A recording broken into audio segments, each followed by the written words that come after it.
bagendikan ere ikusten dezunean aukerak asko ematen du kaja honek. Ibon, sala honetan prestatzen duzu gorpua. Makillajea ikusten dut? Guk familikoei komentatzen diegu. Apaintzen zen, etzen apaintzen. Kutxa oso berezia da, hau futbolen joatzen duen batentzako, bueno. Zer makotxe dituzu enpresan? Pues 16. 20.000. 20.000 pertsona inguru hiltzen dira urtero Euskal Autonomia Erkidegoan. Hil eta batzuk honelako hilerrietan amaitzen dute euren ibilbidea. Kaxa polit batetan sartuta lurrazpitik hainbat metrora, hor behean, edo nitxo batean, lurraren mailatik hainbat metro gorago. Edo diruduna bazara, bi paukera duzu, panteoi elegante bat, aze nibela.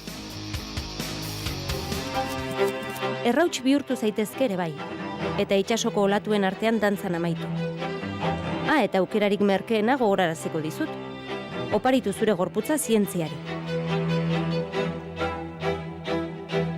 Heriotza, gai tabu askotan. Hotzikara eragiten du, baina baldago bizitzan hori baino gauza ziurragorik. Eta negozio ziurragorik. Gure artean hiltzen direnak atenditzeko 59 beilatoki daude Euskal Autonomia Erkidegoan eta 51 ehorztetxe. Eta negozio horietan lanean jende asko. Bai, heriotzak bizi ematen die. Negozio horrek ez du krisia nabaritzen.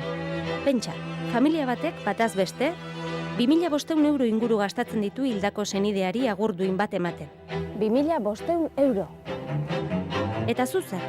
Inoiz imaginatu duzu zure hileta?